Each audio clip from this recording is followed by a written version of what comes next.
Estamos aqui numa segunda-feira na Livraria Martins Fontes, que eu já deixo de antemão o meu agradecimento por abrir o espaço pra gente e poder nos receber. A gente vai conversar com a Júlia Dantas, finalista do Prêmio São Paulo, com o seu romance Ruína e Leveza, que fala sobre viagem, mas está muito longe de ser um livro sobre viagem. Ele é uma elegia à América Latina pela voz da personagem Sara, que, descontente com a sua vida e as questões da sua geração bastante estagnada, resolve dar uma guinada e faz o que o seu dinheiro possibilita. Vai fazer uma viagem pela América do Sul, o país escolhido é o Peru, e ela faz uma viagem não óbvia por esse país. E algumas figuras bastante emblemáticas também vão permear o livro. E eu agradeço muito a Júlia por estar aqui hoje conosco.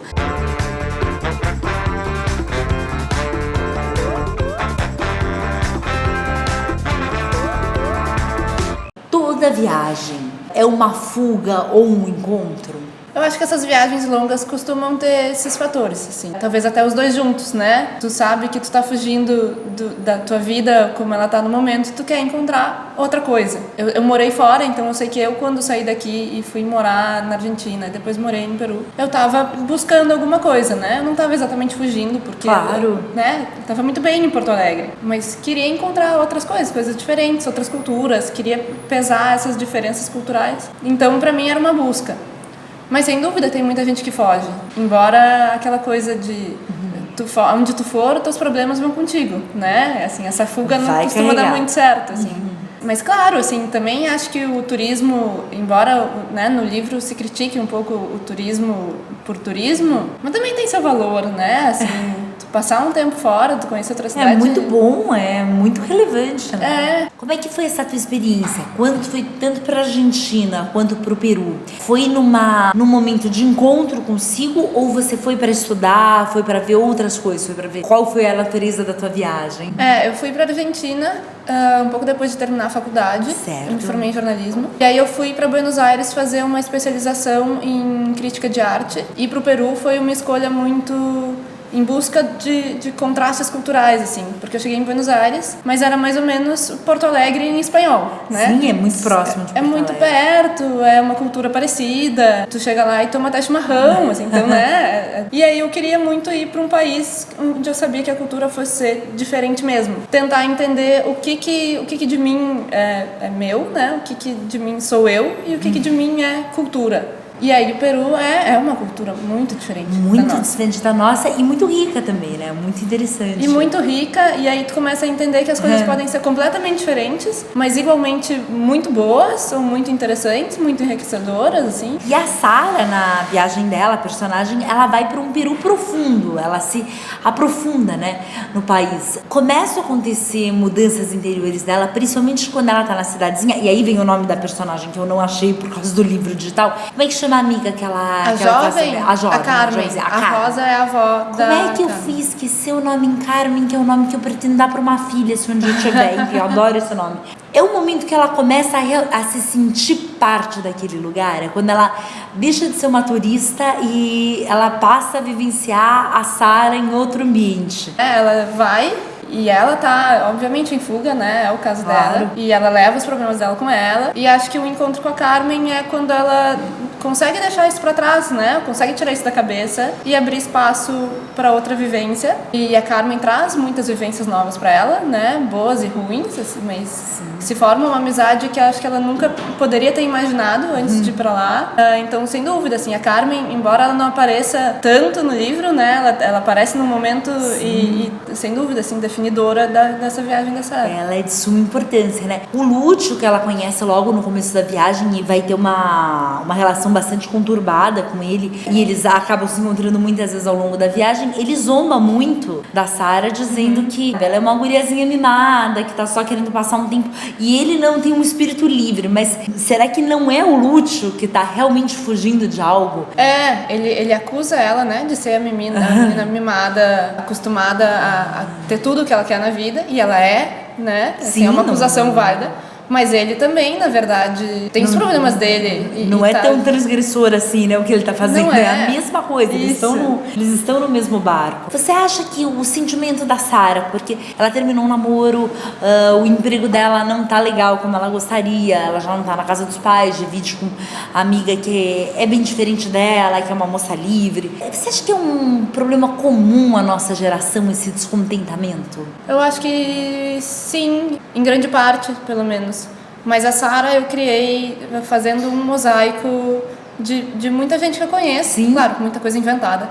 Mas roubando muita coisa de amigos ou histórias que amigos me contam. E que passa por esse processo de achar que pode ter tudo. E durante alguma época ali era muito fácil ter as coisas mesmo, assim, Sim. né? Tu trocava de emprego muito fácil, tu crescia em emprego muito fácil. Essa ideia de largar tudo e conhecer o mundo, de repente se tornou não sei se uma moda é a palavra, né? Mas se tornou uma coisa comum, as pessoas faziam isso. E era relativamente fácil. E aí chega uma hora que tu te dá conta que a vida não é tão fácil assim, né? Claro. Não pode ser. E acho que vem esse descontentamento que vem um pouco de se dar conta que as coisas não são tão fáceis, mas um pouco também um descontentamento que eu acho que já vinha meio em segundo plano de as coisas são fáceis demais, às vezes. Te paralisa um pouco, né? Assim, a ideia de que tu pode fazer tudo, tu pode fazer qualquer coisa.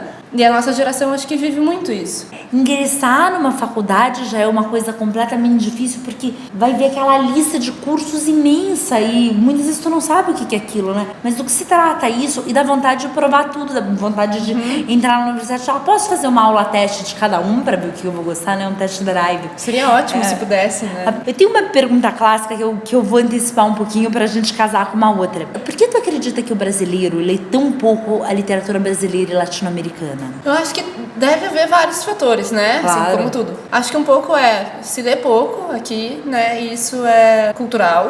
E não sei como é que se poderia transformar uma cultura que já é tão nossa, assim, né? Claro. Se lê pouco. Acho que os colégios aí, né? Os colégios não ajudam, né? Porque tu chega naquela fase antes da faculdade e te mandam ler um monte de livro, tu entende que aquilo é literatura brasileira e aquilo é muito chato. E aí não dá vontade de continuar, né? Tu pensa, literatura brasileira é aquilo, José de Alencar, né? Machado de Assis é chato falar porque é muito bom, né? É muito Os bom, dois mas são muito não bons. aos 13 anos, né? Justo, não para um adolescente. 13, né? 15 anos. Em que tu não tem nem capacidade ainda de entender exatamente aquele universo, né? Tu tem que ler depois, quando tu já viveu mais, assim. Então acho que os colégios nos estragam bastante. O que acontece com o cinema também, né? Quanta gente diz, não gosto de cinema nacional, como se cinema nacional fosse um gênero, assim, né? Tudo parecido. E literatura brasileira também, as pessoas veem como se fosse uma coisa só, tem esse preconceito. E aí acho que vem um distanciamento nosso da América do Sul, assim, dos nossos países vizinhos, né? Porque a gente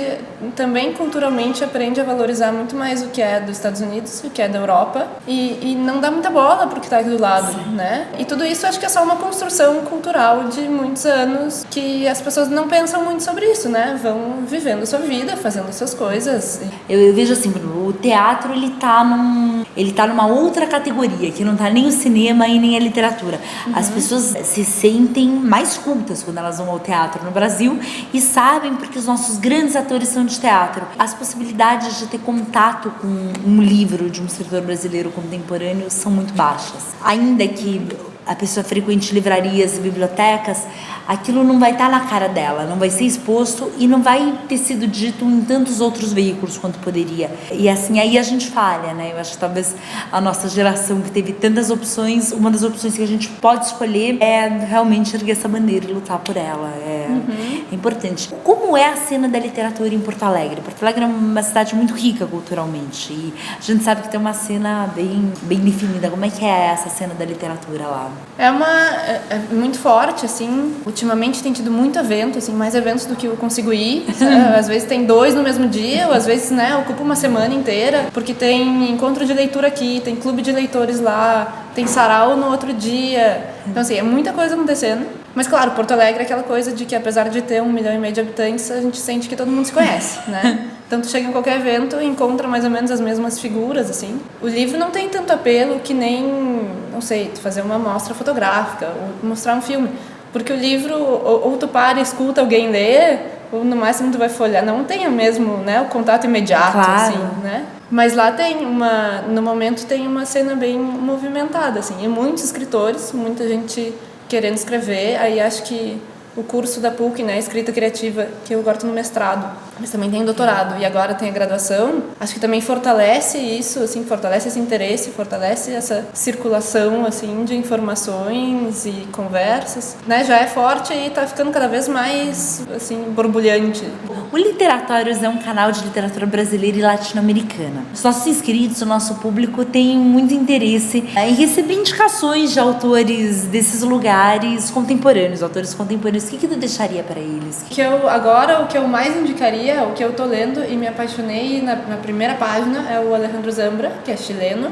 E tô impressionadíssima, assim, eu comecei lendo meus documentos, que são contos, e ele tem uma voz, assim, cada conto é único, ao mesmo tempo que tu percebe a voz dele percorrendo da primeira à última página, assim. E do Brasil a gente tem tantos, né, assim, ontem mesmo a gente encontrou no bate-papo do São Paulo o Marcelino, que é um escritor incrível. Andei lendo, eu tava um pouco atrasada com a Carol Ben-Simon, né, outra gaúcha. Sim. Aí também agora zerei a conta, assim, li todos dela. Também acho ela, assim, um domínio técnico, uma linguagem precisa. O que vem depois de Ruína e Leveza? Eu tô escrevendo mais um romance, uma novela, né, se a gente quiser entrar na discussão de gênero, mas não precisa. Até porque eu curso o mestrado, né, da escrita criativa, que eu vou terminar esse ano. Claro. E eu entrego o trabalho final, né, uma dissertação, é uma obra de ficção, acompanhada do ensaio, mas essencialmente uma obra de ficção, que é um novo romance, mas é um personagem, é um homem dessa vez, ele se corresponde com uma mulher e é a partir dessa troca, assim, que ele é levado, forçado a circular por bairros da cidade onde ele não queria, né?